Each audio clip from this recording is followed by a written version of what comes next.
section lies the explanation of the drag. Now, Yeah. when for me to get drag initiated, Just come over here a bit. Yeah. I have to push out.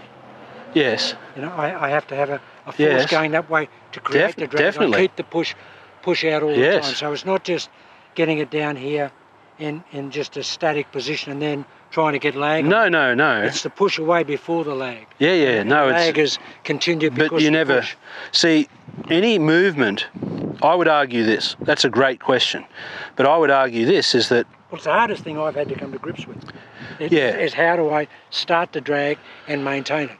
the hardest thing to come to grips with intellectually is what is intuitive for a good player, right? So that was that. You know, we talked about it in the Sam Snead video, okay? Because it's not a takeaway, right? That's the worst word in golf, takeaway. I hate it. Well, it doesn't do anyone any good for a start. So let's get through this first crossroads, okay?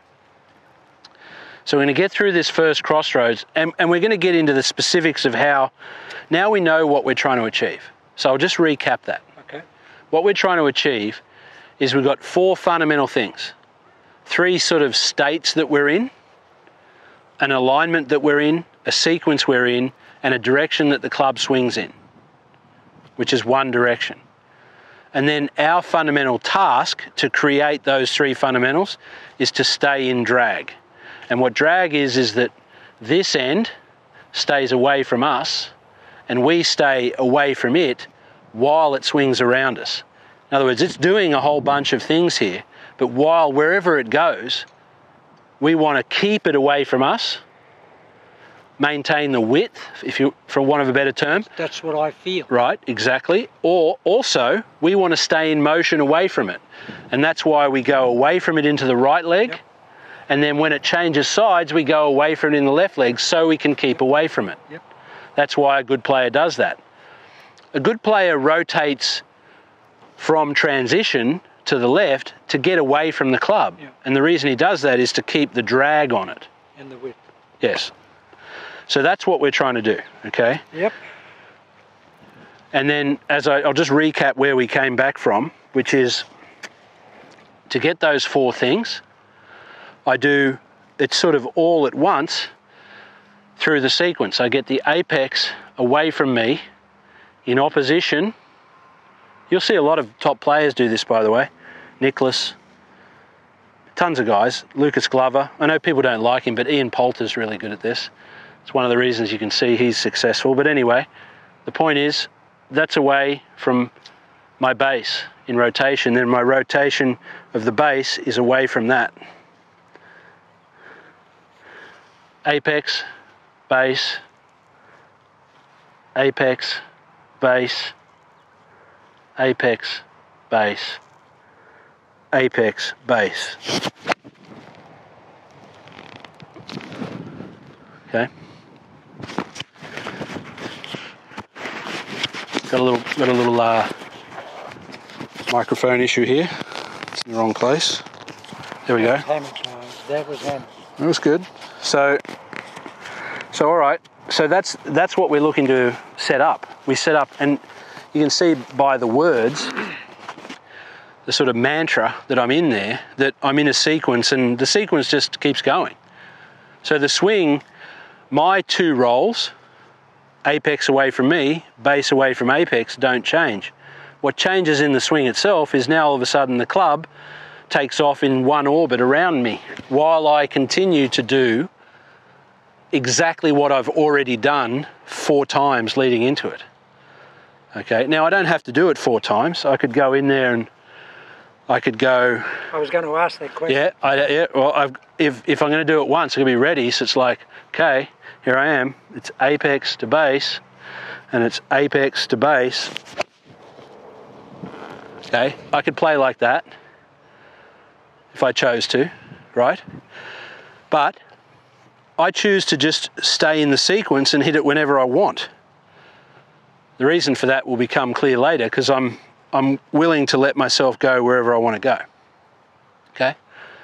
So I know the importance of where I am, and so if I go in to do it once and I walk to the wrong place, I don't want to hit it from there. I want to, I'll move there, you know, give myself that opportunity. To me, that's a moulding process. You're moulding the requirements for the shot, and a good player always moulds. We saw it with Hogan with the feet, we saw it with Snead with the feet. I see it in your general process, and I would advocate for most people that they should go down that sequencing road.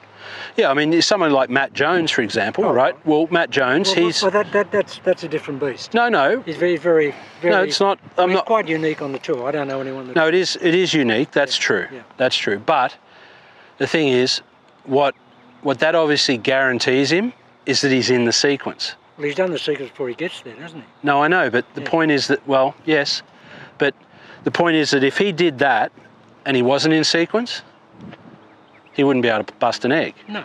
Right. So the point is that I think the thing that makes that good, what he's doing, is that it guarantees he's in the sequence. Yeah. But when I watch Hogan or I watch Tiger, my friend Michael Powers, he showed me this thing when he was explaining to me this rhythm thing that happens before the swing. So a lot of this is from our collaboration with Northbound Golf, but for sure, he showed me this thing with Tiger. He's like, look at Tiger here. He goes in there, hit a little chip. Tiger walks in there. Here he goes, a little chip, okay? There. And then he gets in there and he's got a long bunker shot off an uphill lie. Tough shot, you know, what, 30, 40 yards uphill lie, and Tiger's in there and he's like,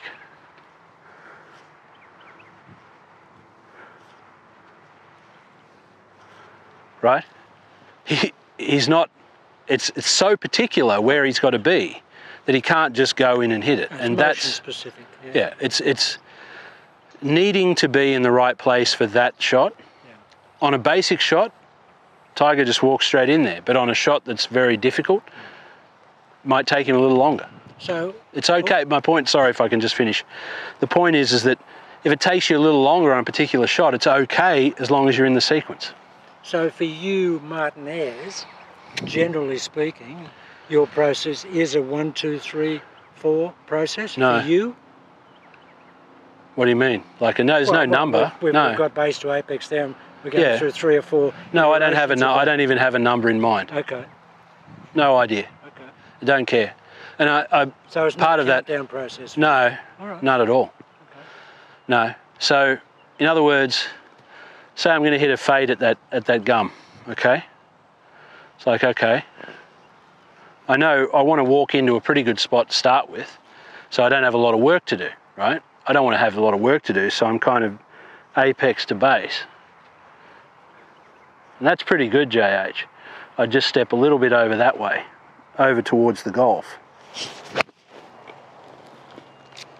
and hit my fade towards that gum. Perfect. Right. Overcut it a little, which is okay. Probably actually the breeze. Hard left to right wing. That's right, there is, you're right. So, but I'm being picky, but the thing is that what drove me to go a second time was that I just wanted to move over there a little bit more to give me more of the angle, which would give me the shape that I had in my mind. So I didn't sort of determine that I would do 2 there, but that's how it worked out. Fair enough. So I don't have a number of things. When I was ready to go, I just shot it. So technically that's a variable sequencing, isn't it? There is a variance in sequencing. No, not from my perspective. And the reason for that, I'm doing 1 loop here. That's not variable.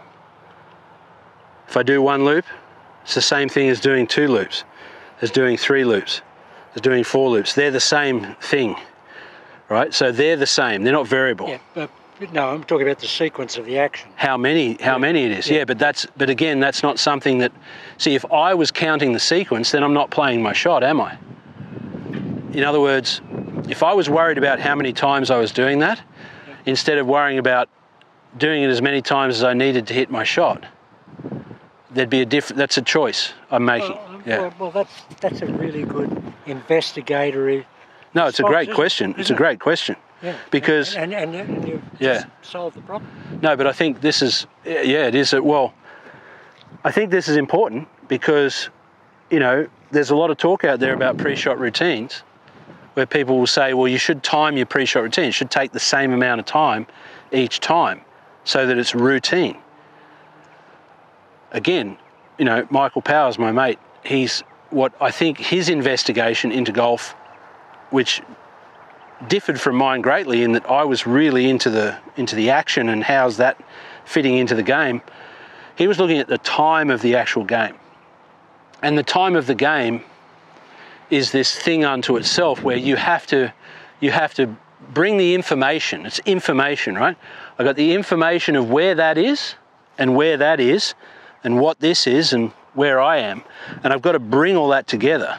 I know this sounds complicated, but it's not as complicated as it sounds. It's just, you have to say that all of that's involved. So I want to bring that information together in a timely manner. And that's what this sequence is. It's like, I've got this end, I've got this end, and there's the ball. There's the target. I've got this end, and there's the ball, and there's the target.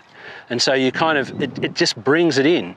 Now, if you're only going to give yourself one of those, right, then you don't have an opportunity to use the information to make a decision and move to a different place. Well, that was the point I was making. Yes. For players to not lock them down. No, that's right. To a specific number of facets. No, of that's the right. sequence. Yeah, no, Whole point of the question. Yeah, no, exactly. No, and I know you're saying that. So I'm just what I'm trying to say is that's why, in answer to your question, that's why you don't want to lock it down to one thing. Yeah, totally agree. Yeah.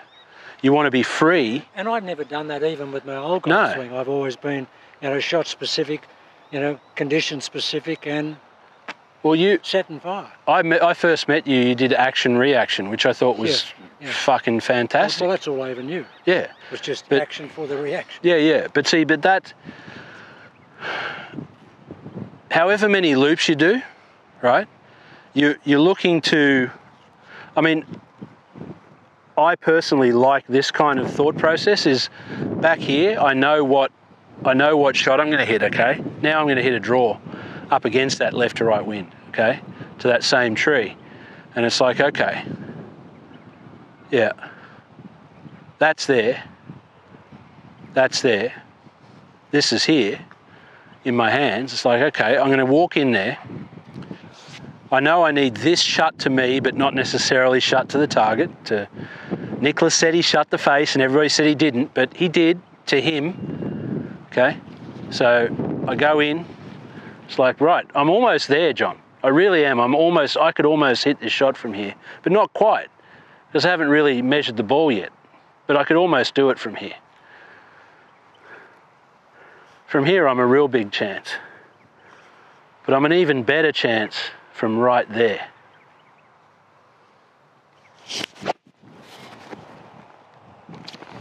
Okay, so that's just a blueprint of the intention, isn't it? Right. A total blueprint. Right.